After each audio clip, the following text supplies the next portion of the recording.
আবু সাইদ যেভাবে পুলিশের বুলেটের সামনে বুক চিতিয়ে দাঁড়িয়েছিল, সেটাই জুলাই গণঅভ্যুত্থানে আমাদের অনুপ্রেরণা ছিল।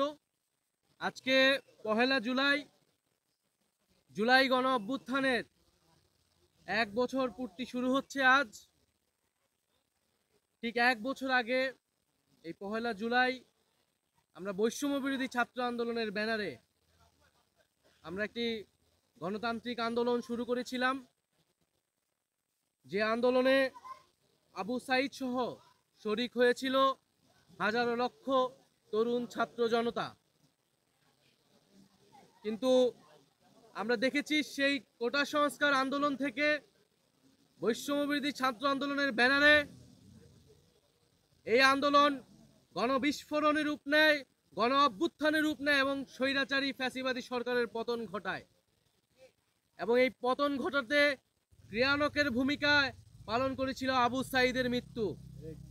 16ই জুলাই শহীদ আবু সাইদ মৃত্যুর ঘটনা যখন আমরা শুনতে পেয়েছিলাম শহীদ মিনার থেকে, এবং পুরা বাংলাদেশ তখন শোকে দ্রোহে কেঁপে উঠেছিল।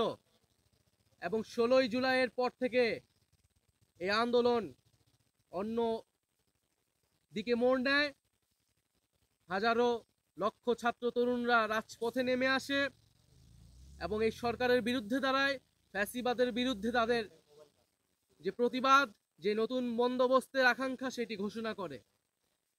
আমরা আমাদের যে জুলাই পদযাত্রা, যেটিকে আমরা বলছি দেশ গড়তে জুলাই পদযাত্রা, যে আমরা স্বৈরাচারী ফ্যাসিবাদী সরকারের পতন ঘটিয়েছি, আমরা তার ব্যবস্থার বিলোপ চেয়েছি, কিন্তু যে একটা নতুন দেশ গড়ার জন্য যে উদ্যম দরকার, এখন যেই আমাদের গঠনের জন্য, রাষ্ট্র গঠনের জন্য আমাদের কাজ করা দরকার, সেই রাষ্ট্র গঠনের জন্যই আমরা মূলত এই জুলাই পদযাত্রা, যেখানে আমরা সারা বাংলাদেশের মানুষের সাথে, 64 জেলার মানুষের সাথে আমরা কথা বলবো, আমরা তাদের কথা শুনবো।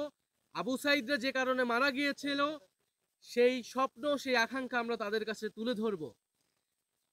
তাই আমরা আজকে আমাদের এই পদযাত্রাটা শুরু করেছি এই রংপুরের পীরগঞ্জ, এই পীরগঞ্জের এই পবিত্র মাটি যেখানে আবু সাইদ শায়িত রয়েছেন, সে আবু সাইদের কবর জিয়ারতের মাধ্যমে আমরা আমাদের পদযাত্রা শুরু করছি। আবু সাইদ যেভাবে পুলিশের বুলেটের সামনে বুক চিতিয়ে দাঁড়িয়েছিল, সেটাই জুলাই গণঅভ্যুত্থানে আমাদের অনুপ্রেরণা ছিল। এবং আবু সাইদের মতো অন্য সকল শহীদেরা আমাদের যে লড়াই, ফ্যাসিবাদী ব্যবস্থা বিলোপের বিরুদ্ধে আমাদের যে লড়াই, সেই লড়াইয়ের অনুপ্রেরণা। যুগ যুগ ধরে বাংলাদেশের মানুষ আবু সাইদ, ওয়াসিম মুগ্ধ সহ সকল শহীদদের এবং আহত যোদ্ধাদের শ্রদ্ধার সাথে স্মরণ করবে।